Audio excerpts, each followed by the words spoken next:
Mister TV.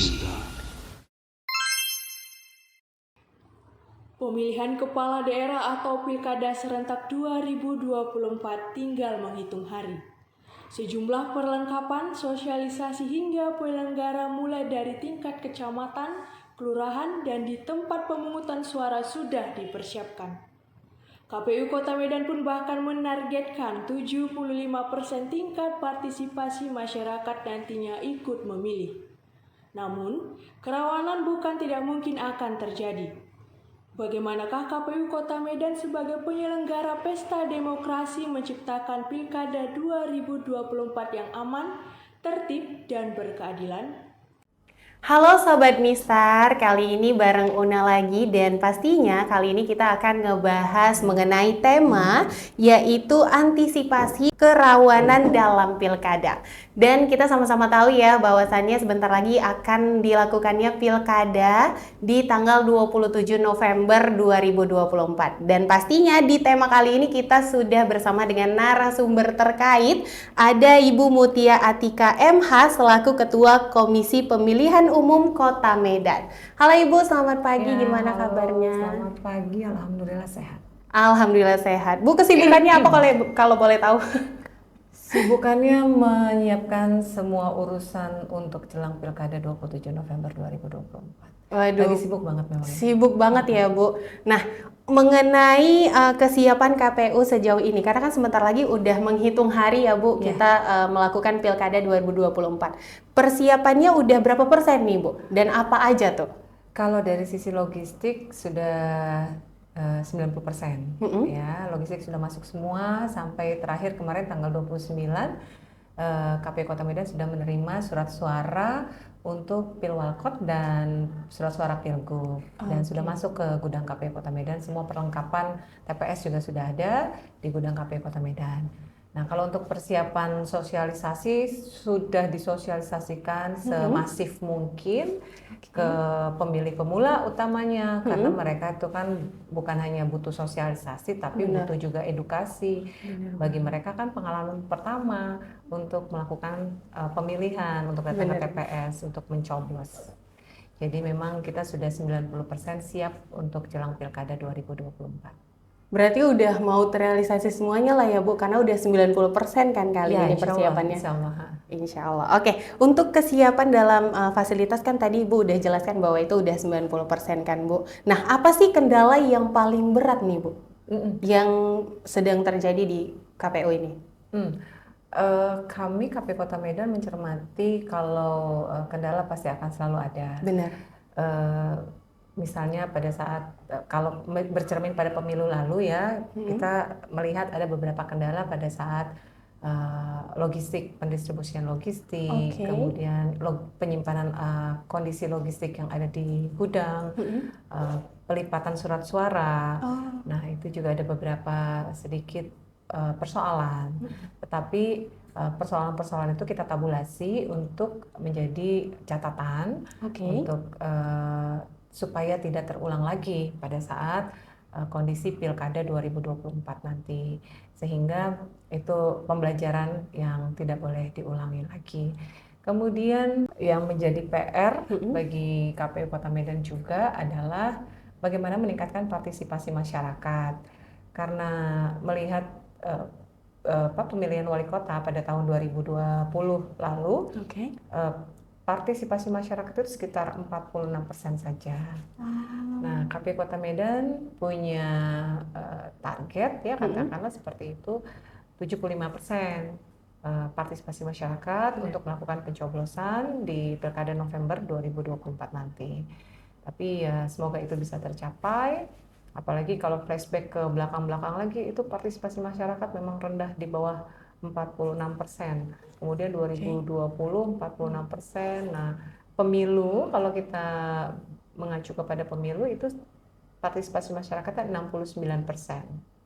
Jadi kalau kami KPU Kota Medan menargetkan 75%, rasanya bukan hal yang terlalu muluk-muluk lah. Karena udah ada gambarannya dari Iya, pada saat sosialisasi yang pemilu, sudah. kemudian kita mencoba untuk masif melakukan sosialisasi, utamanya pada pemilih pemula, ke lini-lini elemen-elemen masyarakat lainnya. Dan kita juga punya, KPU Kota Medan itu punya kerjasama kemitraan Oke. dengan 90 lembaga yang turut serta mensosialisasikan terkait dengan Pilkada 2024. Ayo untuk datang ke TPS, melakukan pencoblosan. Oke, berarti persiapannya memang sangat matang karena sosialisasinya sudah digemporkan juga ya Ibu ya. Iya. Oke, kita tahu ya Bu bahwa Pilkada kali ini ada 3 kepala daerah Kota Medan dan baik itu dari wali kota maupun wakil wali kota yang sedang bertarung untuk meminta hak suara gitu ya Bu. Nah, kerentanan apa sih yang perlu diwaspadai Bu dalam hal ini? Ini kan masa kampanye ya, masa kampanye itu berlangsung 60 hari. Oke. Nah, 3 paslon yang ada, paslon nomor urut 1, nomor urut 2, nomor urut 3, itu nomor 1 itu Pak Riko Waas dengan Pak Zakiudin, nomor 2 Pak Rida dengan Pak Rani, nomor 3 itu Pak Hidayatullah dan Pak Yasirido Lubis. Pencermatan saya semasa kampanye ini yang sudah berlangsung lebih dari 30 hari dan kita akan jelang ke 27 November 2024, masih sangat aman, tertib, lancar begitu ya. Belum terlihat ada kendala-kendala yang signifikan atau gangguan-gangguan atau ada kerawanan-kerawanan. Beberapa persoalan paling ya persoalan pemasangan spanduk gitu ya, itu yang saya cermati, tapi itu tidak terlalu signifikan. Oke, berarti itu tidak terlalu mengganggu ya Bu. Oke, masuk ke mobilisasi ASN. Kan ASN ini selalu menjadi perhatian publik nih Bu. Nah, bagaimana sih sejauh ini di Kota Medan? Kalau kami melihat belum ada yang disampaikan atau yang dikatakan mobilisasi gitu ya. KPU Kota Medan belum mendapatkan dalam tanda kutip aduan masyarakat atau informasi terkait ada mobilisasi atau ketidaknetralan dari ASN. Kemarin beberapa waktu lalu ketika ada deklarasi Pilkada Damai, yang di situ juga ada Pemko gitu ya, pihak pemerintahan, semua juga menyerukan untuk melihat atau menjaga bahwa ASN itu harus netral. Jadi netralitas ASN itu nantinya akan dijunjung tinggi begitu dari informasi pada saat deklarasi Pilkada Damai. Oke Bu, nah Pilkada Kota Medan ini kan selalu menjadi sorotan ya selama 5 tahun yang lalu. Pertarungannya ini cukup sengit nih Bu, antara Ahyar dan dengan Bobi. Termasuk proses penghitungan bagaimana nih kesiapan KPU dari Medan ini untuk Pilkada kali ini. Ya, memang harus betul-betul disiapkan. Pertama SDM-nya, SDM yang ada di TPS. Yaitu KPPS. Nah, KPPS kan sudah ada nih, nanti dilantik tanggal 7 November 2024. Dan sebelum dilantik, mereka di BIMTEK dulu. Gitu ya. KPPS dilakukan BIMTEK supaya memahami tugasnya di TPS apa yang harus dilakukan supaya tidak salah. Utamanya melihat beberapa peristiwa pada saat pemilu, Pilpres dan Pileg kemarin, ada 2 lokasi yang dimana petugas KPPS-nya itu tidak memahami bahwa ada aturan bagi pemilih yang ingin melakukan pemilihan di TPS tersebut, sehingga tidak semuanya bisa ditampung. Selain dia sudah terdaftar, selain dia boleh bawa KTP, kalau belum mendapatkan surat undangan atau C6 itu, tetapi dia juga harus ada persyaratan bahwa yang bersangkutan berdomisili di lingkungan sekitarnya. Nah, ini ada kemarin yang tidak berdomisili di lingkungan sekitarnya, hanya membawa KTP, diperbolehkan melakukan pemilihan di TPS tersebut. Nah, itu yang nanti akan menjadi poin untuk dikuatkan KPPS bahwa hal-hal demikian itu salah. Jadi ada aturan yang benarnya, aturan yang benar seperti ini dan harus ditaati. Karena kita bekerja sesuai dengan peraturan dan ketentuan yang ada. Nah, untuk pelatihan BIMTEK tadi ya Bu, ya untuk KPPS itu udah sejauh mana Bu? Apakah udah rampung? Belum. Jadi oke. BIMTEK masih kami BIMTEK-nya nanti BIMTEK bertahap ya. Oke. Di BIMTEK juga PPK-nya, PPS-nya, KPPS-nya juga nanti mendapatkan BIMTEK dari PPK dan PPS. Jadi BIMTEK-nya itu BIMTEK bertahap, BIMTEK sesuai bertahap. dengan jajarannya seperti itu. Jadi kalau KPPS belum, sampai saat ini belum dilakukan BIMTEK karena kan belum dilantik. Nanti tanggal 7 November dilantik. Baru dilantik di tanggal 7 November Iya. nanti. Oke. Nah, apa sih Bu yang paling rawan yang harus diantisipasi nih dalam pilkada ini? Kalau menurut kami itu ya sebenarnya harusnya di masa kampanye ini sudah menjadi perhatian kita bersama, misalnya adanya saling dukung-mendukung. Benar. Yang tidak saling menghargai, nah itu bisa menjadi poin kerawanan. Tapi alhamdulillah sampai sekarang kita masih melihat aman, tertib di masa kampanye. Sisanya nanti kita lihat lagi.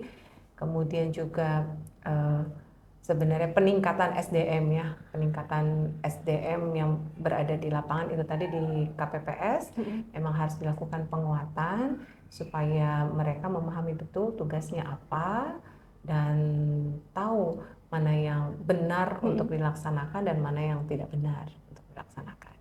Hal-hal demikian itu harus menjadi penguatan karena mereka yang langsung di lapangan.